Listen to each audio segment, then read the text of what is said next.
Cerita ini berawal dari seorang gadis yang sedang menatap jendela kamarnya.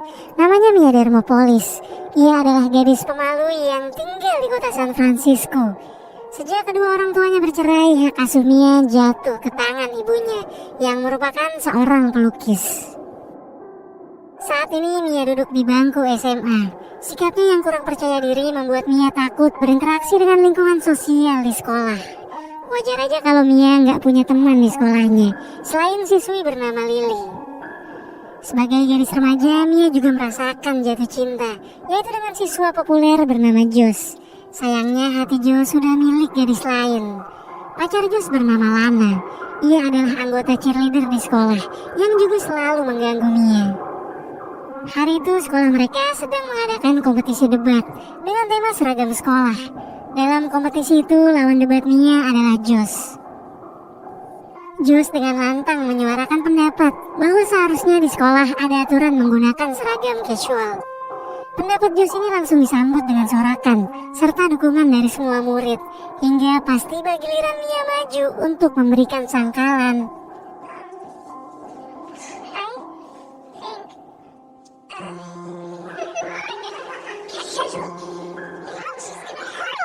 Semua murid balik menertawakannya. Sepulang sekolah, ibu Mia datang menemuinya dengan membawa kabar bahwa nenek dari pihak ayahnya telah tiba di San Francisco dan ingin bertemu dengan cucu semata wayangnya itu. Mia bingung, kenapa tiba-tiba neneknya ingin bertemu, padahal selama ini sang nenek tidak pernah menghubungi Mia ataupun ibunya. Akhirnya keesokan hari saat Mia pulang sekolah, ia langsung pergi ke alamat yang diberikan ibunya dan tiba di depan rumah mewah tempat neneknya tinggal. Kedatangannya disambut hangat oleh kepala pelayan. Mia diantar masuk dan untuk pertama kalinya ia pun melihat wajah neneknya. Di sana Mia diberitahukan bahwa sang nenek adalah ratu dari kerajaan kecil di Eropa, yaitu kerajaan yang bernama Genovia. Serta alasannya ingin bertemu Mia adalah untuk menyampaikan kabar duka mengenai kematian putranya yang tak lain adalah ayah Mia dalam sebuah kecelakaan. Karena putra mahkota telah tiada, maka neneknya akan mewariskan tahta Genovia sepenuhnya kepada Mia selaku pewaris yang masih tersisa. Awalnya Mia nggak yakin dengan apa yang dikatakan neneknya barusan, tapi melihat sikap si nenek yang begitu serius, ia pun sangat terkejut dan masih nggak percaya bahwa dirinya adalah calon putri yang akan memiliki tanggung jawab besar atas suatu kerajaan. Neneknya berjanji, sebelum Mia dibawa ke Genovia untuk memimpin kerajaannya, ia akan mengajarinya cara bersikap layaknya seorang putri, serta akan merubah penampilan Mia secantik mungkin. Namun Mia yang belum siap akan hal tersebut kemudian menolak dan melarikan diri. Setibanya Mia di rumah, ia marah pada ibunya karena selama ini ibunya menyembunyikan kenyataan bahwa ia adalah keturunan bangsawan. Ibunya kemudian bilang, setelah ia bercerai dengan ayah Mia, keduanya sepakat untuk membiarkan Mia tinggal bersama ibunya agar Mia kecil bisa memiliki masa kanak-kanak yang normal. Rencananya Mia baru akan diberitahu ketika usianya mencapai 18 tahun. Tapi dengan meninggalnya sang ayah, Mia pun akhirnya jadi tahu rahasia itu lebih awal, di usianya yang saat ini 16 tahun. Di hari berikutnya sang nenek menemui Mia dan ibunya. Nenek berniat akan segera mengumumkan Mia sebagai penerus kerajaannya kepada pers. Namun Mia dengan keras menentang niat sang nenek. Ibunya lalu membuat kesepakatan di antara mereka berdua. Mia akan tetap belajar menjadi seorang putri, namun setelah itu ia berhak menentukan pilihan apakah dia ingin menjadi putri bangsawan atau tidak. Karena biar gimana pun di usia Mia yang baru 16 tahun, ia belum siap ditunjuk menjadi pemimpin suatu kerajaan. Setelah keduanya setuju, Ratu lalu mengenalkan Mia kepada kepala keamanan bernama Joe yang ditunjuk untuk menjaga dan memastikan keselamatan Mia sampai Mia dinyatakan sebagai putri Genovia. Untuk melakukan perjalanan ke sekolah, Mia difasilitasi sebuah limosin dari neneknya. Di perjalanan, Mia meminta Joe untuk menjemput sahabatnya, Lily, yang membuat Lily takjub saat Mia datang dengan mobil sedan paling mewah tersebut. Sepulang sekolah, Mia pergi ke tempat neneknya untuk memulai pelajaran pertamanya sebagai seorang putri. Melalui asistennya, sang nenek mencatat apa aja yang perlu dirubah dari penampilan Mia saat ini, serta mengajarkan cara bersikap yang harus dimiliki seorang putri. Sejak hari itu, setiap harinya Mia datang untuk belajar tentang semua etikat putri kerajaan.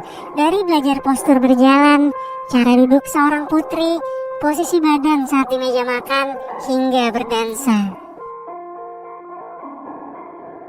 Suatu hari sang nenek memanggil penata rias dan gaya rambut bernama Paulo untuk merubah total penampilan Mia yang sudah dicatatnya kemarin.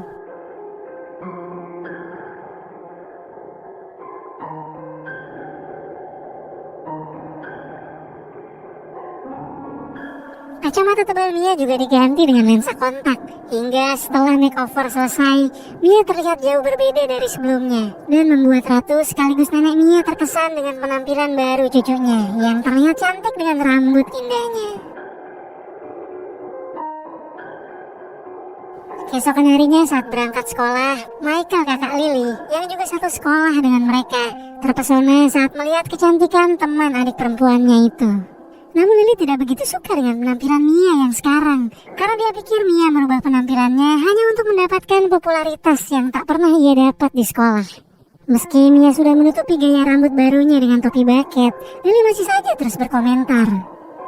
Akhirnya Mia terpaksa memberitahu Lily bahwa ia adalah putri kerajaan dan meminta Lily merahasiakannya dari teman-teman yang lain.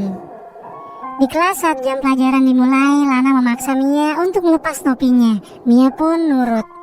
Penampilan barunya ini bikin heboh satu kelas. Ada yang menyukainya, ada juga yang mengejeknya. Pada hari berikutnya, Michael berusaha mengajak Mia untuk ikut menonton latihan bandnya di hari Sabtu nanti. Mia pun menerima ajakan Michael. Saat tiba di gedung sekolah, mereka melihat ada banyak wartawan berkumpul. Kedatangan Mia langsung menjadi sorotan. Ternyata yang sedang ditunggu para wartawan ini adalah putri Mia. Mia pun langsung diserang pertanyaan-pertanyaan yang membuatnya kebingungan, hingga ia langsung menerobos ke dalam sekolah. Ketika Mia sudah merasa tenang, nenek dan ibu Mia datang menemuinya di sekolah untuk mencari tahu siapa orang yang sudah membocorkan rahasia tersebut. Tak lama kemudian, Joe membawa Paulo masuk. Paulo mengaku bahwa yang telah mengatakan tentang Mia kepada media adalah dirinya. Ia melakukannya bukan untuk mendapatkan uang, melainkan ketenaran. Paulo ingin dunia tahu bahwa Mia bisa cantik seperti sekarang ini adalah karena polesannya. Beberapa hari kemudian, dalam suatu acara makan malam, nenek Mia memperkenalkan sang cucu kepada beberapa bangsawan dari seluruh dunia. Awalnya makan malam berjalan cukup baik, sampai secara nggak sengaja Mia membakar lengan baju salah satu tamu. Juga ketika Mia mencoba mengambil buah anggur yang jatuh ke lantai, ia membuat tamu di sebelahnya tersandung, hingga terjadi kekacauan. Atas kejadian memalukan tadi membuat sang nenek selaku ratu cuma bisa nutup muka. Namun hal yang dianggap petaka bagi ratu justru membuat para tamu terhibur. Hari berikutnya Mia meminta maaf kepada nenek ratu dan mengira akan dimarahi habis-habisan. Tapi sang nenek tidak marah padanya dan malah nenek bersedia menghabiskan hari ini dengan cucunya. Sepanjang hari ratu ingin membuat cucunya senang. Mereka pergi menggunakan mobil Mia yang Mia dapatkan sebagai hadiah ulang tahun ke-16 dari ibunya. Ratu ikut mengunjungi tempat-tempat yang biasa cucunya kunjungi, memainkan semua permainan kesukaan Mia hingga berfoto bersama di stand foto. Dalam perjalanan pulang, mobil yang dikendarai Mia mengalami masalah saat melewati tanjakan. Akibatnya mobil itu mundur dan menabrak kendaraan transportasi yang ada di kota San Francisco. Polisi kemudian datang. Agar Mia lolos dari penilangan, sang ratu lalu memberikan gelar kehormatan Genovia kepada petugas tersebut. Dengan tersanjung, petugas itu pun tidak jadi menilang Mia dan bahkan mengantar mereka pulang. Di sekolah, Mia sekarang menjadi sangat populer. Dia dikelilingi oleh anak-anak yang meminta tanda tangannya. Bahkan Lana yang suka mengganggunya kini berpura-pura seolah ia adalah bestie Mia saat reporter mewawancarainya. Sementara itu, Josh kini juga mulai naksir dengan sang putri dan mencoba mengajaknya pergi ke pesta pantai pada hari Sabtu besok. Josh bilang kalau hubungannya dengan Lana telah berakhir.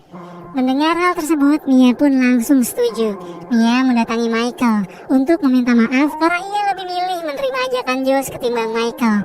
Dan tentu Michael yang sudah lebih dulu berharap sangat kecewa dengan keputusan Mia. Di hari pesta pantai itu, Mia terlihat senang bisa berada di samping pria yang selama ini menjadi pujaan hatinya.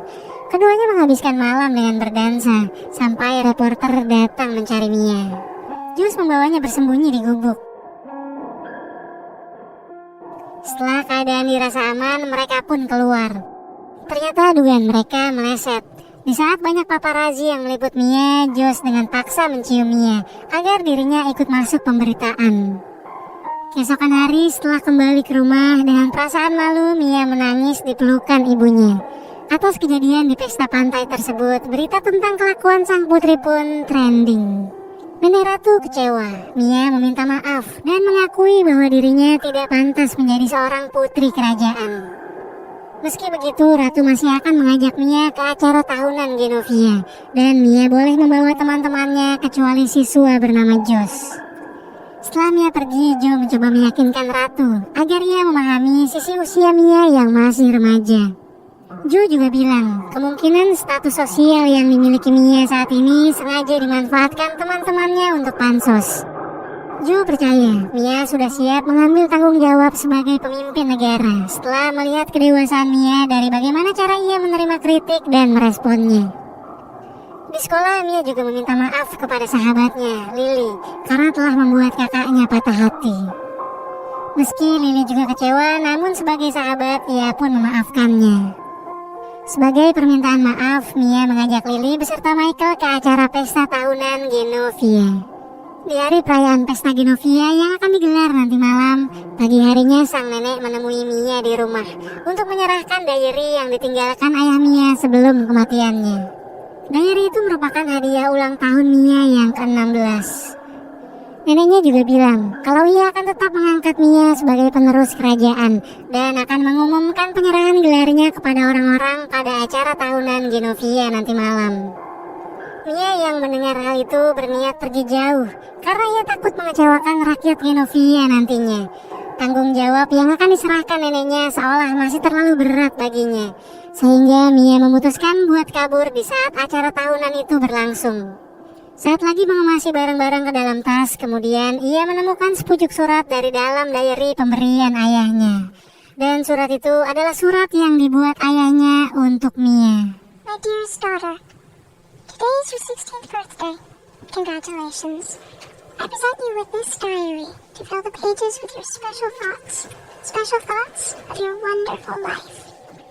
Amelia, courage is not the absence of fear, but rather the judgment that something else is more important than fear. From now on, you'll be traveling the road between who you think you are and who you can be. The key is to allow yourself to make the journey. I also want you to know, I loved your mother very much, and still think of her often. Happy birthday, my Mia. All my love, your father. Setelah membaca isi surat tersebut, Mia tersentuh oleh kata-kata sang ayah.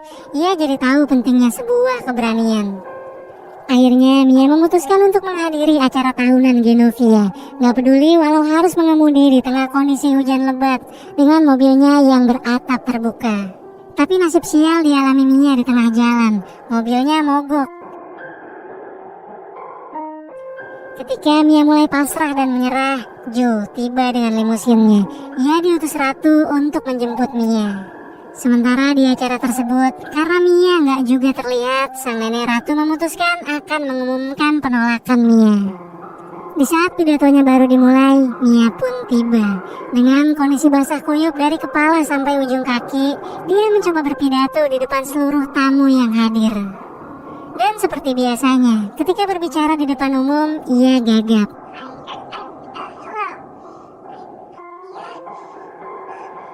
Tapi Mia berusaha mengingat kata-kata ayahnya dan membuatnya berhasil mengatasi rasa takutnya. Kata-kata yang diucapkan Mia terus mengalir hingga ia memberikan pidato yang menyentuh hati banyak orang. Ia pun secara resmi menerima gelarnya sebagai Putri Genovia, serta akan terus belajar dan berusaha agar bisa menjadi pemimpin yang baik bagi rakyatnya. I choose